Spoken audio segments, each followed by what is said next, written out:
Hello everyone and welcome. In this short, we're going to be studying the seafloor in depths of 360 feet of bottom depth.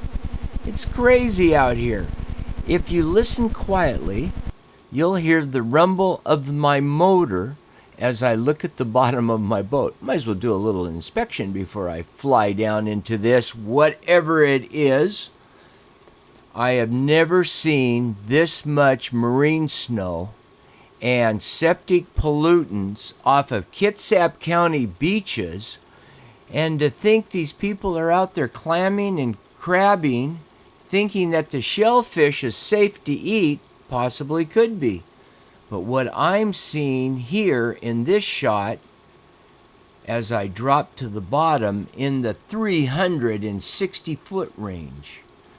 But what are all of those yellow, elongated, I'm not quite sure what they are. I've never seen this before in our waters of Puget Sound.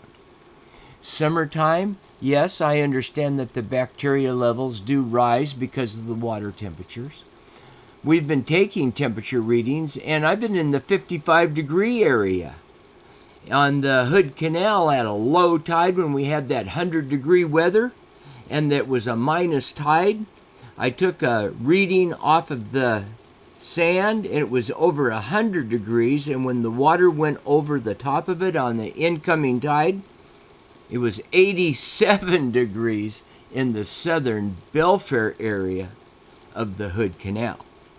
But I am off of Kitsap County, just south of the Southworth Ferry Dock, and I'm traveling in a depth of about 361, 365. It varies a little bit. It's mostly a sandy area with some rock, but that's not my concern. Looking at this, whatever it is, bright yellow, with the marine snow, the heaviness of it. You know, I can go back 5 years and show you the same location and see the marine snow as it's starting to develop. I can drop back 10 years and show you what Puget Sound seafloor looked like in the water. I can drop back another 5, giving you 15, drop back another. I've been doing this since 1983. There I am, 367 feet of bottom depth. And so I can do what's called an A-B roll, where you lay one picture over another. We GPS everything that we're doing. I can now look instantly and say, wow, where is all this pollutants, if that's what they are, coming from? Is it our drain system off of Interstate 5, the brakes? I've heard this on the news in the past. Is it the tires, the chemicals in the tires? Is that causing an effect on our fish? I'm dropping now a little bit deeper. I want to get into the almost 370-foot area and see if there isn't much difference there. But notice as I drop, I'm going fairly fast, but you still see a lot of the yellow streaks, and you can stop it and pause if you want. But I'm going to come to a level off here pretty quick, and you're going to see, as I am, that it doesn't change, even though I'm dropping down deeper and deeper as we move. It's crazy, isn't it? How long it takes to get to the seafloor. But this is what we're doing, and if you've just joined us for the first time, I'd like to welcome you to TMKey Film. And if you want to know more about what's happening with our water quality, the safety of our shellfish, what's happening with our groundfish, the orcas, maybe the salmon, maybe you're somebody that is real concerned over the health of Puget Sound, well then I want you to go over to the YouTube channel, Doc, D-O-C, Seas, S-E-E-S, under Puget Sound. And this footage that I'm showing you now will be on that channel, as well as TMKey Film.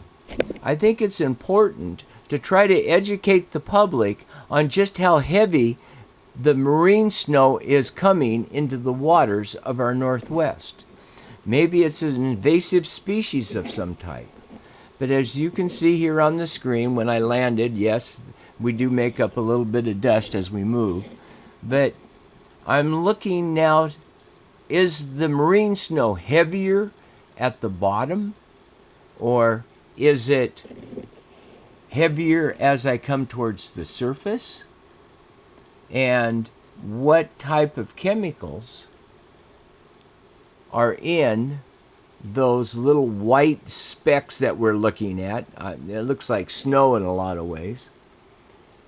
And I'm wondering if we put a filter system on this, I don't know, as these outfalls, drain systems flow into Puget Sound, maybe we can pick up a number of these different chemicals. I don't know.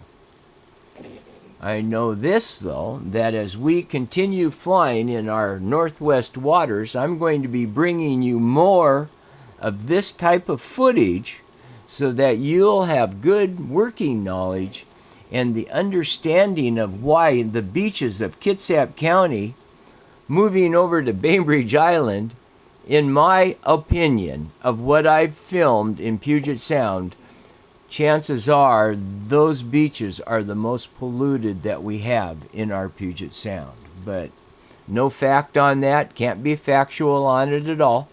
It's just something that I'm witnessing. Now, if I drop into that 367 foot of water, or 368, whatever, in here, you'll see that it's still the same.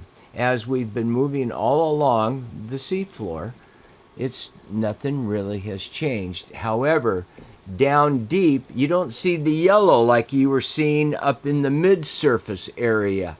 When I was down, about 260, 270, just about 300, you could really see that yellow.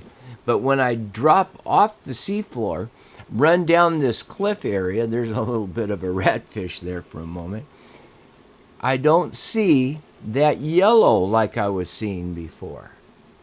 Yeah, I'm not quite sure, but there sure is a lot of dust down there, as you'd say.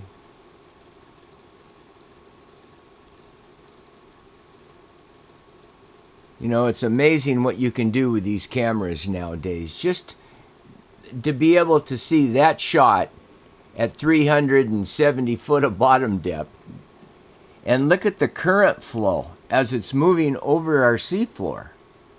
Right now, I believe it's somewhere around 3 to 4 miles an hour, and for me to land in it, it's kind of hard, but I can do it.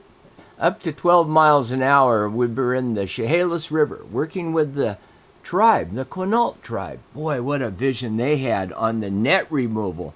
You know, they pulled 19 tons of nets total. Wasn't that something? And now the sturgeon and the marine life are still coming in, making their way up to the spawning grounds, all because of teamwork. And that's really what this channel's about, educating the public on what's happening in our waters of our Northwest and how we can work together and educate each other and not throw oil down the drains of sometimes I see.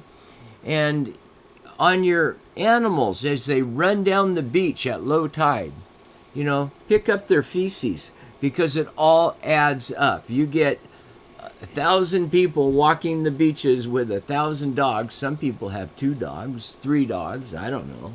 But I'm not picking on the animal people. I'm just saying that we have to start paying closer attention to our water quality and what are the things that we're doing that are causing the problems of our health. I personally